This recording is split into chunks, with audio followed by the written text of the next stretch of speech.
Coming up next, it's live from my office. Hi, this is Steve Cochran for David Hochberg, the title sponsor of Live from My Office and Team Hochberg. Right now, interest rates have come down a bit, but they're still high. Having said that, life happens. People are still going to need to buy homes. And when you buy homes, you're going to need a mortgage. And when you need a mortgage, who would you turn to? There's a million options and a ton of advertising and promotion. That advertising and promotion sometimes is less than honest. You know what you'll never get from Hochberg? Less than honest. Sometimes, I'd argue, he's too honest, but he actually wants to save you money. So even now, with these interest rates being what they are, if you have to do a mortgage, there's only one place I would call, the place I've recommended to my sister, to my son, and my daughter, the place I've used and they've used. It is Team Hochberg, David Hochberg. They're the people to get it done. And by the way, if you're a company HR benefits manager, he's doing a new thing, an affinity program that it's free, and it's another great way to incentivize future hires at a time when more people need great people to come to work for them. What are you offering them? This is a great benefit. Again, doesn't cost you a thing, and it's going to help your new employees get themselves mortgages and the best mortgage help from David Hochberg and Team Hochberg. So you HR benefit managers, ask about it at 855-56-DAVID or 56david.com. Team Hochberg and David Hochberg, they're getting it done. This is Steve Cochran, and this is Live from my office with a quick just hi and thank you for listening. Wherever you do catch podcasts, remember, you can get mine live from my office on every podcast platform I've ever thought of, and YouTube for that matter. Subscribe, rate, review, and you'll never miss one. And listen to the radio show when you can. That is weekday mornings from 5:30 to 9 Chicago time on the Big 890. WLS in Chicago, but of course anywhere in the world you can listen on your smart devices and on your streams. You know, in this world in which we live, I'm recording this introduction from my car as I drive home after the show. And normally during the week, we might play a highlight or two from the radio show for stuff you might have missed. October the 8th is the anniversary of the Great Chicago Fire. And this guy you're going to hear with me today was on the radio show, and he taught me a bunch of stuff I didn't know about the Great Chicago Fire. Who did it? Should we really be blaming the cow? And who's this peg leg guy? And why was Chicago able to rise from the ashes? We'll try to get answers to all those questions when I talk to Richard Lindberg at Richard Lindberg, LINDBERG.net, and get some information on the Chicago Fire. Pretty cool piece of history. Thanks for listening wherever you listen, and thanks for listening to Live from my office, as always, produced by Ross Cochran. We're back after this. It's amazing how fast the golf season is flying by. Have you played Cantini Golf? Do you play it regularly? Oh, wait, I've got something for you. It's the Frequent Fairways program.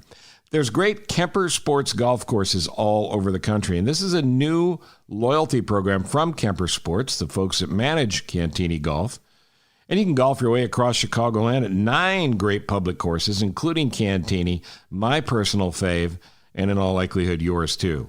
Every round you play is going to get you a new reward in the app. You can get Titleist Pro V1 golf balls, Pro Shop discounts, golf cart rewards, even a new Titleist TSI Series driver. All you have to do to join the program is download the Frequent Fairways app today. If you go to cantinigolf.com, there's plenty of information there for Frequent Fairways. And man, make it tee time. When you're on that site, make a tee time at cantinigolf.com or pick up the phone and call them at 630-260-8197. Cantini Golf, never been better, and killing it for the good people at Kemper Sports. Again, cantinigolf.com or 630-260-8197. Sign up, get the app, be a member of Frequent Fairways today. All right, Jane Class, this is cool. We're going to talk about the Great Chicago Fire. Yes. we're within days of the anniversary of the Great Chicago Fire, and I don't know if anybody knows more about it than Rich Lindberg. Not that he started it. No, he didn't. He didn't kick the candle over. No, he did not. Well, that's what they say. Light a match. A lifelong Chicagoan, an author, a journalist, a historian, written and published 17 books dealing with the history of our city, politics, criminal justice, sports, ethnicity, you name it. Rich knows about it, including the bad guys and the good guys. All right, the Great Chicago Fire. I don't know where you begin even to discuss it, other than, was there anything special about that day or the time leading up to it that would have led to that sort of tragedy?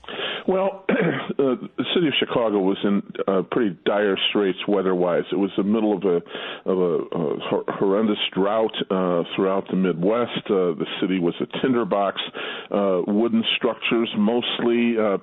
So that really was the primary cause. But one of the interesting side notes to that is that there was a lecturer in those days by the name of Francis Train, and in those years, public entertainment often involved what speakers from around the country who would give either Chautauqua lectures on various subjects. But either way, Francis Train was a very mesmerizing speaker. And at Farwell Hall, just a couple of days before the fire, he predicted a calamity of just enormous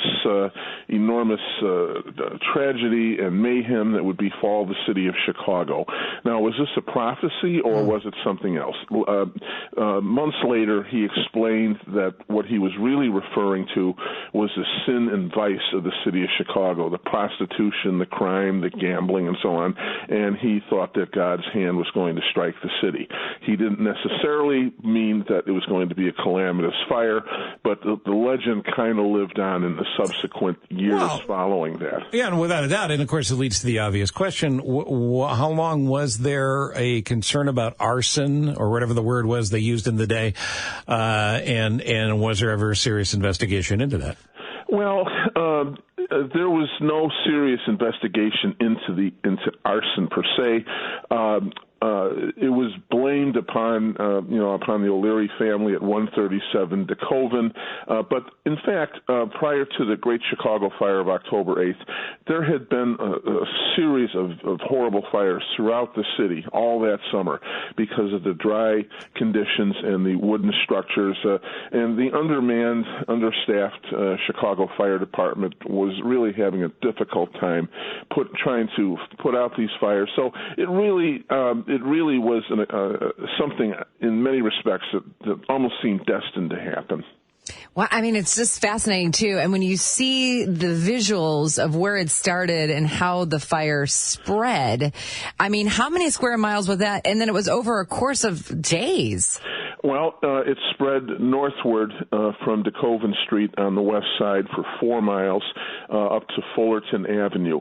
It jumped the Chicago River, and it caused deaths of estimated 200 people, and it rendered 90,000 people homeless. And not coincidental, or coincidental perhaps, was the fire in Peshtigo, Wisconsin, several hundred miles to the north. The people in Peshtigo thought the entire world was coming to an end when they tried to contact Chicago by telegraph, only to find out that the city of Chicago was on fire. So that's where, correct me if I'm wrong, but isn't that where the meteorite rumor came into play, that possibly there was a fire that came from above, or is that just loose talk? That was an author some years ago wrote a book about Biela's comet descending upon the Midwest. It's an interesting theory, but I don't believe it's credible. If in fact there was some sort of comet, I don't believe that it really struck Chicago, because also there was another fire in Michigan at the same time, another fire that destroyed much of a town. So I don't attach a whole lot of significance to it. I just think it was the prevailing weather conditions and just really human error that led to this. But there's a real backstory to the Chicago fire as to who started it, or how it started and why, and the finger of blame that has been pointed at Catherine O'Leary in her cottage at 137 DeKoven. historical scholarship has produced other characters that were likely involved in the starting of the fire. And give me an example. Who were they? Well, next door to the O'Leary family were a family known as the McLaughlins. And they were having a party that night, welcoming back a young man by the name of Dennis Connors, who had just arrived from Ireland, and his return was being celebrated along that night with a few other friends, and they had run out of milk required to make an alcoholic beverage called milk punch. The young people who were at that party did not wish to disturb the sleeping O'Learys next door. Mrs. O'Leary owned some cows and had a small dairy business in the era before fast food stores and convenience stores. Often the neighbors would go to a local blacksmith. They would go to a supplier of milk and butter products like Mrs. O'Leary. This was a very poor area of Chicago known as Conley's Patch. It was mostly an Irish enclave of small yeoman workers selling these products. Well, anyway, Mrs. O'Leary was asleep. It was about 8:30 at night, and the family had gone to bed because she would get up very early to milk the cows. Well, Dennis Connors, a cousin of Pat McLaughlin, boldly declared that he would venture into the barn and attempt to milk the cow in order to replenish the alcohol supply. However, he did not know the first thing about cow milking, and the nervous cow had indeed kicked over the oil lantern, setting the barn ablaze. Now, the other issue, the other suspect in this is a kind of a ne'er-do-well local character named Pegleg Sullivan. And perfect for this story. Yeah, well, recent scholarship has pointed the finger of blame at Pegleg Sullivan, who was either sitting inside the barn smoking a cigar, and the ashes had filtered into the hay and thus ignited the fire. But I've done a lot of research into this.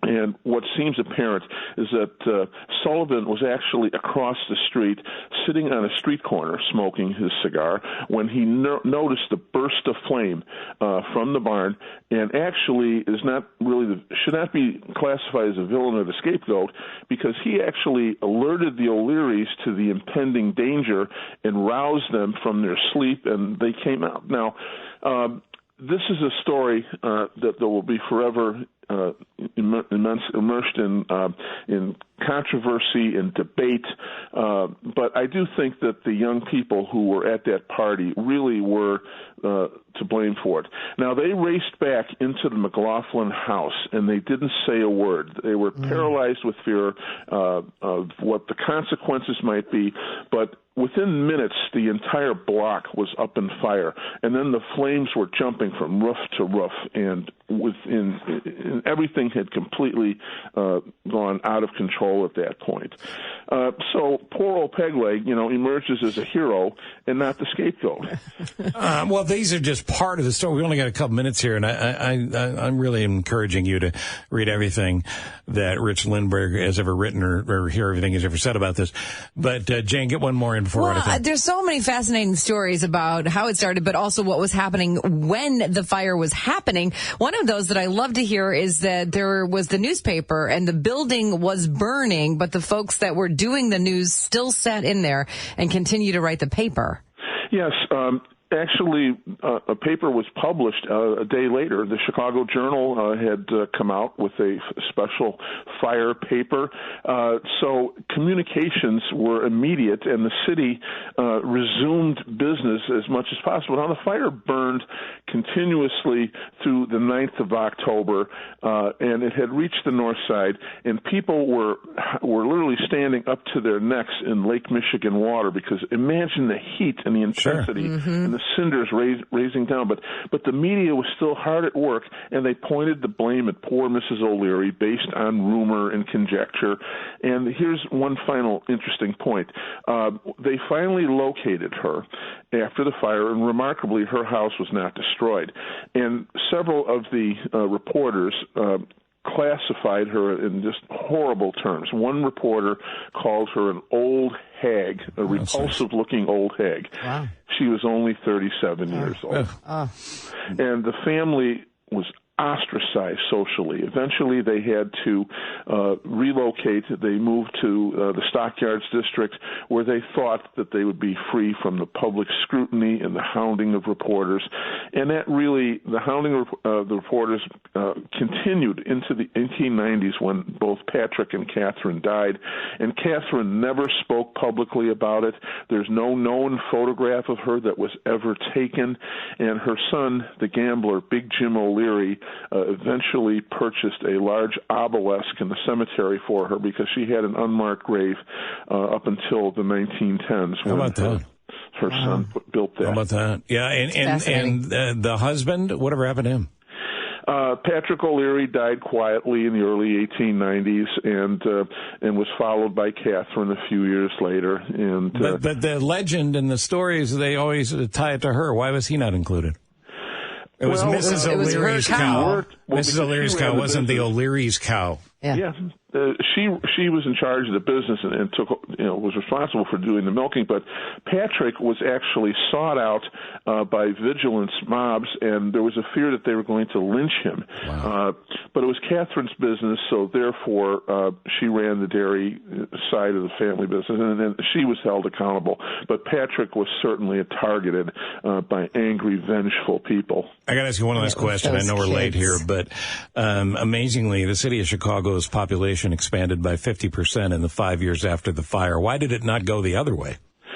Well, because transportation is everything, and Chicago was at the confluence of the great waterways and the railroads, and it presented an enormous opportunity to rebuild the city from scratch. So it attracted entrepreneurs and investors and real estate men from the four corners of the country. It was seen as a great opportunity, and the will and resolve of the Chicago people to reestablish the city as a point of commerce really as a result of all that, Chicago became a city of the world, not so much a city of the United States, but really you can almost trace the whole notion of globalization back to the Chicago fire in the important years that immediately followed, when the Chicago School of Architecture came into prominence and just rebuilt the city of stone and steel. It is an amazing, amazing story. And I mean, you continue to learn new things. Then one of the most famous fires in American history. In the world. Yeah. Yeah, no question. Rich, great job by you as always. Thank you. Can we send people to your website? Sure, or they can just contact me on Facebook, whatever the case may be. All right, Rich Lindberg, Lindberg, richlindberg.net, or what's the Facebook handle? Just do a simple Google search, okay. Rich Lindberg, and they'll find me quickly. Thank you, man. We appreciate the education. Yeah, thanks, Rich. Thanks. Have a good day. You too. Team Hochberg and David Hochberg. Rates are not your friend now. No, even if they've dropped a bit, rates are not your friend. You know what else isn't your friend? Is actually your enemy. Is waiting. I mean, let's face it. Life, in the reality of life, happens. People are moving to Chicago every single day, moving to Illinois every single day, and they need homes. And the whole housing bubble thing has kind of changed. You could make money selling your house now, but then you got to figure out where to live. Look, all of these questions, all of these quandaries, all of these mysteries of life are surrounding the biggest investment in your life, your house. They can all be answered by David Hochberg and Team Hochberg. Let me tell you about an example. Jamie, 70, a limo driver, business got crushed by the pandemic, was living off credit cards. The stress of not working and credit card debt really made Jamie physically ill, so he called Team Hochberg for a reverse mortgage consultation. Jose Rodriguez, the reverse mortgage expert at Team Hochberg, walked him through it and helped him secure a reverse mortgage, paid off his mortgage, eliminated his credit card debt, reduced his payments $2,500 a month. So before calling Team Hochberg, stress and physical ailments were the rule of the day.